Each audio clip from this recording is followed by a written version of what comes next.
নমস্কাৰ এই মুহূৰ্তত দিবলৈ লৈছো ৰাজ্যৰ লাখ লাখ হায়াৰ সেকেন্ডাৰী পৰীক্ষাত উত্তীৰ্ণ হোৱা শিক্ষাৰ্থীসকলৰ বাবে এটা খুবেই গুৰুত্বপূৰ্ণ খবৰ ইতিমধ্যে ঘোষণা হৈ গ'ল 2025 বৰ্ষৰ উচ্চতৰ মাধ্যমিক পৰীক্ষাৰ ফলাফল কিন্তু এতিয়া অসম চৰকাৰে নতুনকৈ ঘোষণা কৰিছে যিসকল মেধাৱী শিক্ষাৰ্থী আছে যিসকল মেধা শিক্ষাৰে হায়াৰ সেকেন্ডাৰী পৰীক্ষাত উত্তীৰ্ণ হৈছে সেই সকল ছাত্ৰ ছাত্ৰীক প্ৰদান কৰা হ'ব স্কুটি এতিয়া কথাটো হৈছে এই স্কুটি কোন শিক্ষাৰ্থীয়ে লাভ কৰিব লগতে এই স্কুটি লাভ কৰিবলৈ হলে ক'ত কি কৰিব লাগিব শিক্ষাৰ্থীসকলে কি নথিপত্ৰৰ প্ৰয়োজন হ'ব আমি আজিৰ ভিডিঅ'টোত সবিশেষ আলোচনা কৰি যাম গতিকে ভিডিঅ'টো স্কিপ নকৰাকৈ প্ৰথমৰ পৰা শেষলৈ অতি মনোযোগেৰে চাই থাকিবা লগতে চেনেলত নতুন হলে চেনেলটো সাবস্ক্ৰাইব কৰি ভিডিঅ'টো শ্বেয়াৰ কৰি দিবা মৰমৰ শিক্ষাৰ্থীসকল আমি দুদিনমান আগতে তোমালোকৰ বাবে এটা ভিডিঅ' আপলোড দিছিলোঁ য'ত আমি আলোচনা কৰিছিলোঁ যে এইবাৰ যিসকল ছাত্ৰীয়ে 60% লাভ কৰিব লগতে ছাত্ৰই 75% লাভ কৰিব সেইসকল শিক্ষাৰ্থীয়েহে কেৱল স্কুটি লাভ কৰিব ইয়াৰ আগতে 2024 বৰ্ষত যিখন বাজেট তোমালোকৰ স্কুটিৰ বাজেট আছিল সেই বাজেটখনত ছোৱালীৰ বাবে 60% আৰু ল'ৰাৰ বাবে 75% নম্বৰ ধাৰ্য কৰা হৈছিল কিন্তু এতিয়া আমি জানিব পাৰিছো যেহেতু তোমালোকৰ মেৰিট লিষ্ট ওলাই পৰিছে সেই মেৰিট লিষ্ট সম্পৰ্কে আমি জানিব পাৰিছো যে এইবাৰ তোমালোকক 80% নম্বৰত স্কুটি দিয়া হ'ব তো মৰমৰ ছাত্ৰ ছাত্ৰীসকলক প্ৰথমতে মই 2024 বৰ্ষৰ যিখন তোমালোকৰ স্কুটাৰ গাইডলাইন আছিল সেইখন তোমালোকক দেখুৱাম তাত আসলতে বিত্ত মন্ত্ৰীয়ে কি কৈছিল যে কোন সকল ছাত্ৰ ছাত্ৰীয়ে স্কুটি লাভ কৰিব আৰু এই বাজেটখন 2024 আৰু 25 ৰ বাবে ধাৰ্য কৰা হৈছিল তো মৰমৰ শিক্ষাৰ্থীসকল তোমালোকে ভিডিঅ'টো মনোযোগ সহকাৰে চাই থাকিলে তোমালোকে গম পাবা আৰু তোমালোকৰ 80% নম্বৰত স্কুটি দিয়া হ'ব কাৰণেই তোমালোকে হয়তো চাব পাৰিছা বিভিন্ন জায়গাত সেই সম্বন্ধে ছাত্ৰ ছাত্ৰীসকলে প্ৰতিবাদ কৰিছে যে ছাত্ৰ ছাত্ৰীসকলে কৈছে যে আমি 80% নামানো আমাক 60ৰ পৰা ছোৱালীৰ বাবে 60 আৰু ল'ৰাৰ বাবে 75 নম্বৰ দিব লাগিব আৰু দিলে আমি তেতিয়াহে প্ৰত্যেকজন ছাত্ৰ ছাত্ৰীয়ে স্কুটি লাভ কৰিবলৈ সক্ষম হ'ম ইয়াক লৈ বিভিন্ন জায়গাত প্ৰতিবাদ কৰিছিল ছাত্ৰ ছাত্ৰীসকলে তো মৰমৰ শিক্ষাৰ্থীসকল ইয়াতে তোমালোকে চাব পাৰিছা 60% বা তাতকৈ অধিক নম্বৰ লাভ কৰা ছোৱালী আৰু 75% বা তাতকৈ অধিক নম্বৰ লাভ কৰা ল'ৰাক এইচএছ পৰীক্ষা 2025 প্ৰজ্ঞান ভাৰতীয় আঁচনিৰ অধীনত ডক্টৰ বাণীকান্ত কাকতি মেৰিট বঁটা হিচাপে প্ৰদান কৰা হ'ব মাননীয় বিত্তমন্ত্ৰী ডাঙৰীয়াই 2024-25 চনৰ বাজেট ভাষণত 2024 চনৰ উচ্চতৰ মাধ্যমিক পৰীক্ষাত 50% বা তাতকৈ অধিক নম্বৰ লাভ কৰা ছোৱালী আৰু 75% বা তাতকৈ অধিক নম্বৰ লাভ কৰা ল'ৰাক স্কুটাৰ প্ৰদান কৰাৰ কথা ঘোষণা কৰে তো মৰমৰ শিক্ষাৰ্থীসকল ইয়াতে কোৱা হৈছে যে মাননীয় বিত্তীয় মন্ত্ৰী ডাঙৰীয়াই 2024 লগতে 25 চনৰ বাজেট ভাষণত 2024 চনত উচ্চতৰ মাধ্যমিক পৰীক্ষাত 50% বা তাতকৈ অধিক নম্বৰ লাভ কৰা ছোৱালী আৰু 75% বা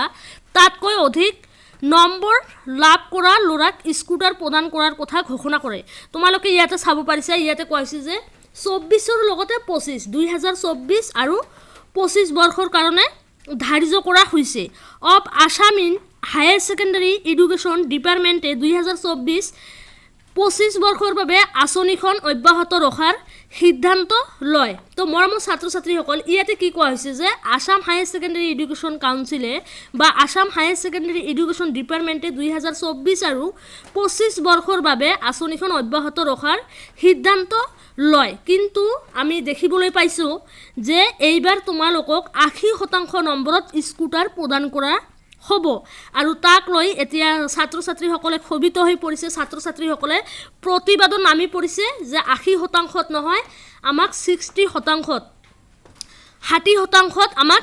স্কুটি লাগে তো মৰমৰ শিক্ষাৰ্থীসকল আমি সেই সন্দৰ্ভত তোমালোকক কিছুদিন আগতে ভিডিঅ' দিছিলোঁ য'ত আমি কৈছিলোঁ যে ছোৱালীৰ বাবে 60% আৰু ল'ৰাৰ বাবে 75% বহুতো ছাত্ৰ ছাত্ৰী আমাক কমেণ্ট কৰি কৈছে জনাইছে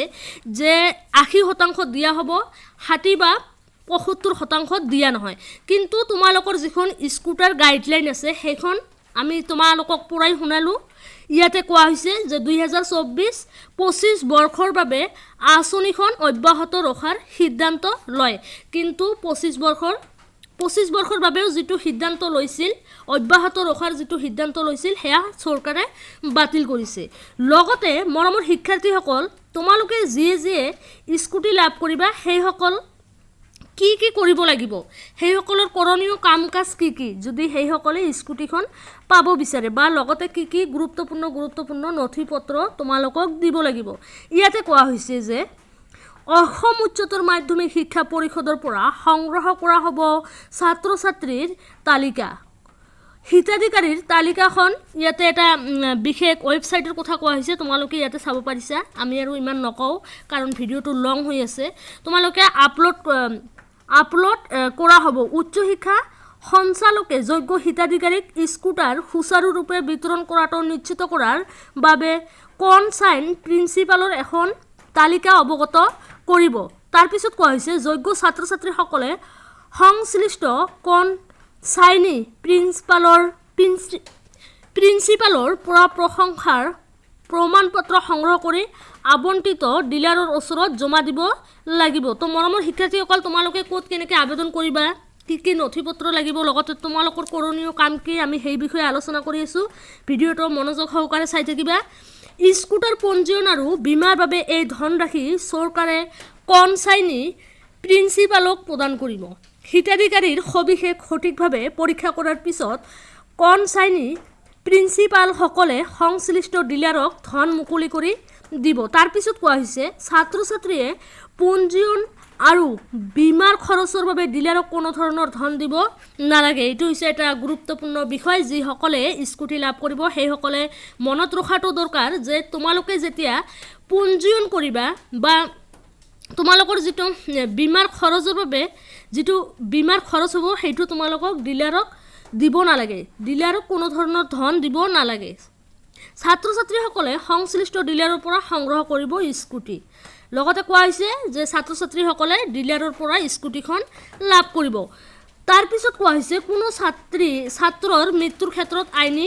অভিভাৱকে স্কুটাৰখন সংগ্ৰহ কৰিবলৈ বাছি ল'ব পাৰে নকৰিবও পাৰে তাৰ পিছত শেষত কোৱা হৈছে প্ৰজ্ঞান ভাৰতীয় আঁচনিৰ অধীনত doctor Banikanta Kakati merit voter হিতাধিকাৰী নিযুত মইনা আঁচনিৰ বাবে যোগ্য নহ'ব কিন্তু যদি কোনো গাৰ্ল অৰ্থাৎ ছোৱালী হিতাধিকাৰী স্কুটাৰখন লাভ কৰাৰ পৰা বিৰত থাকে তেন্তে তেওঁ নিযুত মইনা আঁচনিৰ বাবে আবেদন কৰিব পাৰে তো মৰমৰ শিক্ষাৰ্থীসকল তোমালোকে যি স্কুটি নল'বা বুলি ভাবি আছা তেনেহ'লে তোমালোকে কি কৰিব পাৰিবা নিযুত মইনা আঁচনিৰ বাবে তোমালোকে আবেদন কৰিব পাৰিবা ধন্যবাদ